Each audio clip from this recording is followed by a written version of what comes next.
सरकारनिफ्राय कुनु बेबायदि माबा गैया, कुनु डिसिसन गैया, कुनु इन्टेनसनबो गैया।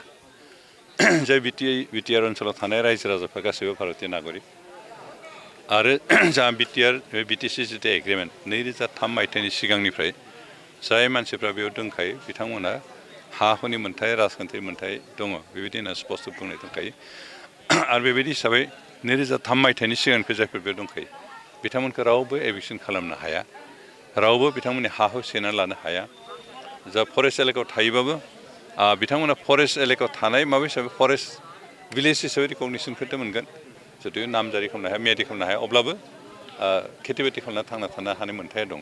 दा बेखिनि मोन्थाया दं, बेखिनि मोन्थायखौ होगोन। ओमफ्राय रेभिनिउ भिलेजबाथ' खोथायानो गैखाया, बे गासैबो ट्राइबेल नन ट्राइबेल गासैबो बेयाव हा मोनगोन। आरो रेभिनिउ भिलेजबा अन्तत' दा बिटिआरनि सुबुंफ्रा गावनि नामाव मेयादि खालामनो हानाय बा बिमा बिफानि नामाव हाया बेखौ गावनि नामाव ट्रान्सफार खालामनाय बेखायनो सुबिदाखौ मावगोन। आरो बेखिनि खामानिखौ जों थांनाय 4 बोसोरनि सरकारनि समाव प्राय 3 लाखनिख्रुइबो बांसिन सुबुंनो बेबायदि सुबिदाखौ मावफुंनो होनाय जाबाय।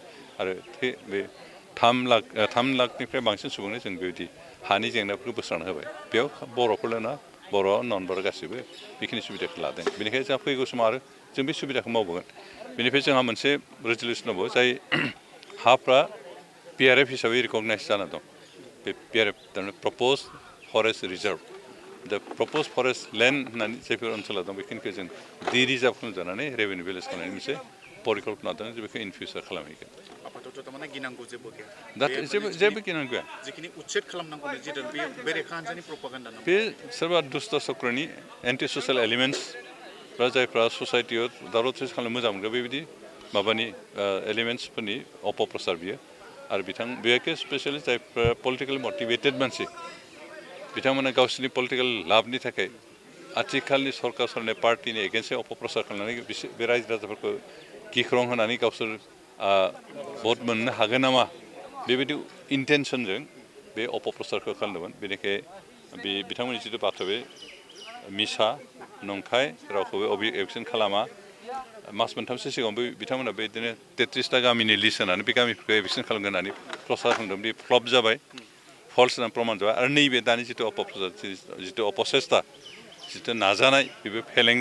मानोना सरकारनिफ्राय रावखौबो एभिक्सन खालामनायनि बिदि प्रप'जाल गैया, बेबायदि डिसिसनबो गैया आरो इन्टेनसनबो गैया। बेनिखायनो रायजो राजाफ्रा बेखौ गिनांगौ गैया। गासै हारि हारिसानि सुबुंफ्रा गाव गाव जेरावहाय दङ बेयाव थानो मोनगोन।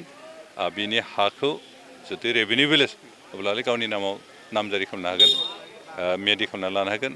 बे बिमा बिफानि नामाव मेयादि हा दंखायोब्ला बेखौ गावनि नामाव ट्रान्सफार खालामना लानो हागोन। बेखिनि बेब'स्थाया जोंहा दंखायो।